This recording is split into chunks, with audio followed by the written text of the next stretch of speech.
पति से बोली, स्वामी मैं सखियों के साथ में वन विहार के लिए जा रही हूं, चली जाओ।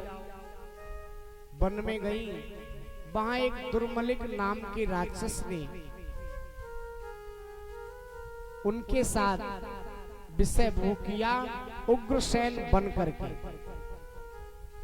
जब उन्हें ज्ञात हुआ तो उन्होंने कहा, दुष्ट मैं तुझे श्राप दे दूंगी, नहीं तो मेरे सामने आ। और सामने दुर्मलिक राक्षस आया, हाथ जोड़ करके क्षमा मांगने लगा। बोला, पवन रेखा मुझे तुम्हारी सूनी कोख देख करके बहुत लज्जा आ रही थी। अब मैं आपको वरदान दे रहा हूं कि आपके उधर से एक बालक पैदा होगा, बड़ा भारी बलवान होगा, जिसका नाम होगा, अंत में उसका वध प्रभु के हाथों से होगा। महाराज पवन रेखा लौट करके घर आई, किसी को कुछ नहीं बताया। समय आने पर पवन रेखा ने दुर्मलिक नाम के राक्षस से जो पुत्र पैदा हुआ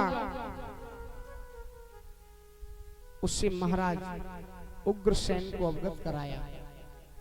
उग्रसेन ने ब्राह्मण को बुलाया और पत्रा को देख करके ज्योतिष से ज्ञात किया, ये बालक कैसा है। ब्राह्मणों ने बताया कि महाराज ये बालक बहुत ही अन्यायी होगा, पापी होगा, अत्याचारी होगा। और उग्रसेन बड़े धर्मात्मा थे। उग्रसेन ने कहा, ऐसे बेटा से तो बिना औलाद की ठीक है? बिना औलाद के। हाँ, उन्होंने उस बालक को जमुना जी की रेती में कांस खड़ा होता है ना, कांस, और वो पूरा कटवा के उस पूरे में बांध के और मथुरा से जमुना जी में बहा दिया। वो आकर के बटेश्वर पे लगा और बटेश्वर में से पकड़ा गया, महाराज सूरसेन के यहां पहुंचाया। उन्होंने ब्राह्मणों को बुलाया, उस बालक का नामकरण किया। अरे जो कांस में लिपटा हुआ पाया, उस बालक का नाम कंस रखा। और यही कंस वसुदेव के साथ इसी बटेश्वर में पला, यही आपके नजदीक। भगवान कृष्ण मथुरा के वासी बने, वो भी बटेश्वर के होने चाहिए, क्योंकि वसुदेव बटेश्वर के थे। जब धीरे धीरे कंस बड़ा हुआ तो उसे ज्ञात हुआ कि मेरे पिता ने जन्म लेते ही मुझे बहा दिया था। दौड़ करके आया और पिताजी को बहुत बुरा भला कहा, हजार खरी खोटी कही। महाराज पिताजी को सिंहासन से उतार दिया और स्वयं राजगद्दी पे बैठ करके राज्य को चलाने लगा। श्री सुखदेव जी समझाते हैं, राजन परीक्षित, धीरे धीरे समय व्यतीत हुआ। एक दिन कंस के यही मित्र वसुदेव और मथुरा में अपने मित्र कंस से मिलने के लिए गए। कंस ने आदर भाव किया, उनको बिठाया, वो बैठ गए, कुशल क्षेम पूछी। कुछ समय पश्चात ही कंस ने कहा, अरे वसुदेव जी, आप मेरे वैसे तो परम सखा हैं, मित्र हैं, लेकिन मेरी आपसे एक प्रार्थना है। बोले क्या है? बोले आप मेरे कहने से मेरी एक चचेरी बहन है जिसका नाम है देवकी, और आप उसके साथ में अपना विवाह कर लो। वसुदेव जी ने हामी भर ली और आज वसुदेव का देवकी के साथ में मथुरा में कंस ने विवाह किया। बड़ी धूमधाम से विवाह हुआ। ये कंस स्वयं रथवान बनकर के अपने बहन और बहनोई को रथ में बिठा करके मथुरा की गलियों से विदा कर रहा था। जैसे ही मथुरा की गलियों से निकला, आकाशवाणी हुई कि हे राजा कंस, अरे तू जिस बहन और बहनोई को इतनी हंसी खुशी के साथ में विदा कर रहा है, इसी बहन का 8वां पुत्र तेरा काल होगा। कंस ने आकाशवाणी को सुना, क्या सच है? आकाशवाणी को सुना कंस घबराने लगा। कंस ने सोचा इस बहन का 8वां पुत्र मेरा काल होगा, तो क्यों ना आज मैं वो काल ही खत्म कर दूं। जो न रहेगा बांस और न बजेगी बांसुरी। तलवार को खींचा, देवकी के केसों को पकड़ा और जैसे तलवार मारनी चाहिए, वसुदेव ने हाथ जोड़ लिए। बोले नहीं कंस, ये क्या कर रहे हो? अरे इस बेचारी देवकी ने तुम्हारा क्या बिगाड़ा है?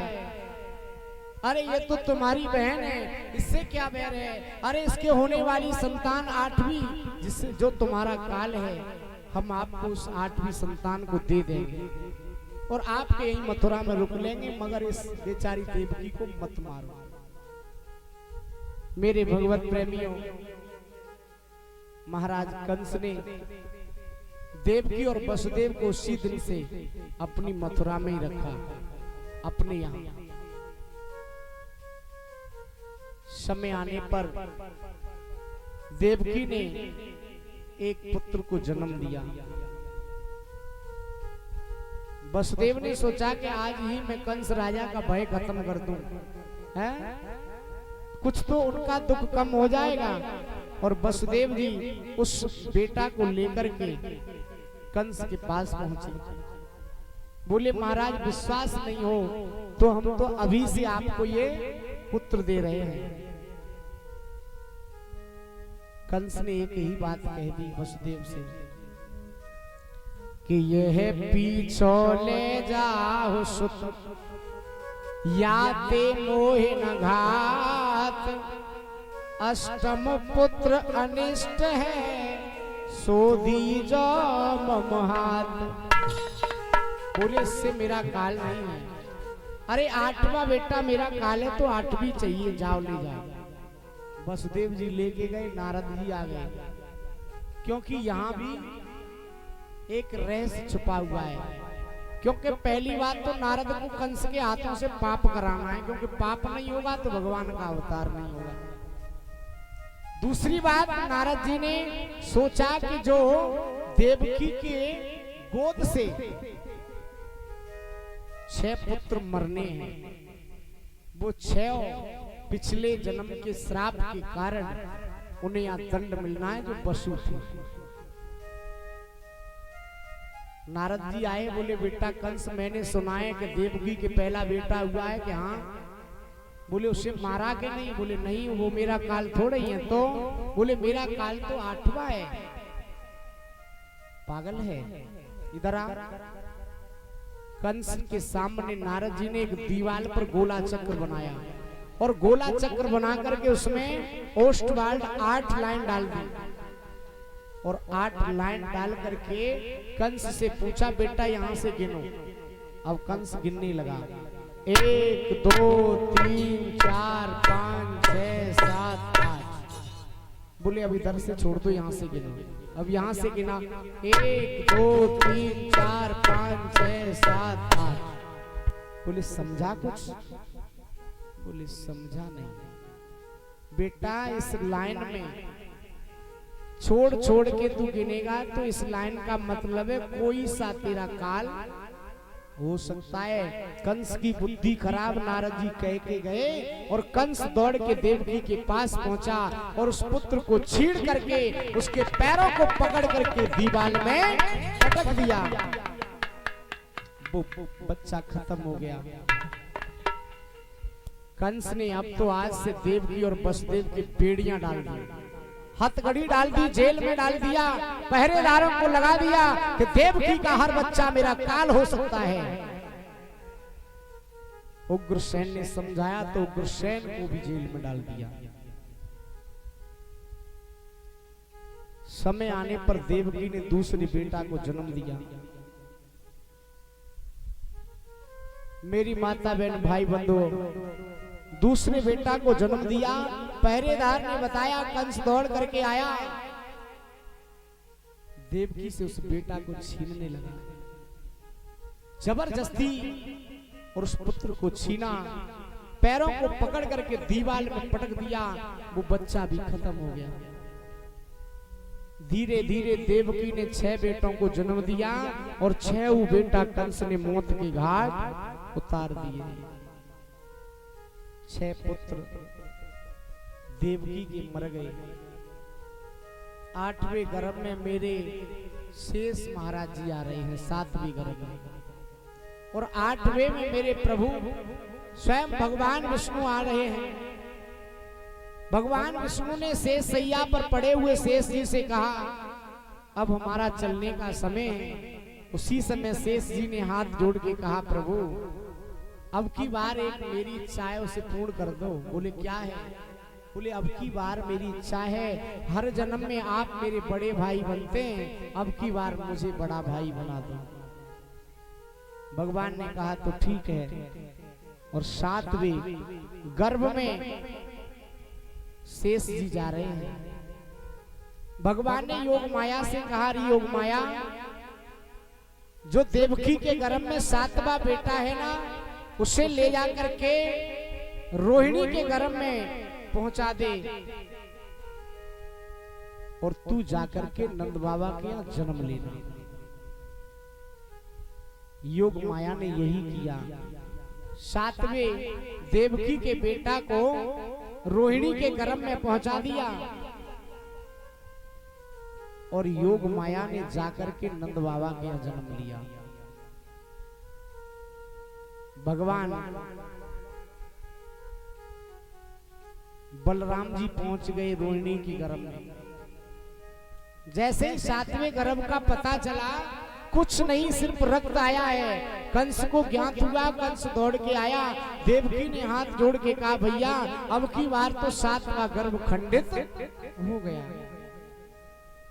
कंस ने सोचा अब तो मेरे डर के मारे और गर्भ भी खंडित होने लगे। मेरे काल की हिम्मत नहीं पड़ती मेरे सामने।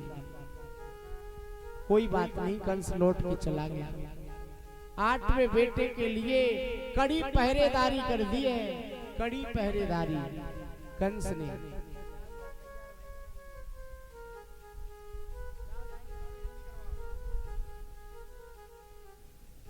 आज बड़ी कड़ी पहरेदारी है। मेरे भगवान विष्णु आज शेष सैया पर विराजमान है। कंस का पाप अत्याचार बढ़ रहा है। ऋषि मुनि सन्यासी ब्राह्मण देवता लोग आज मेरे प्रभु के पास पहुंचे क्षीर सागर में, और भगवान से प्रार्थना करते हैं। और क्या बोले हैं?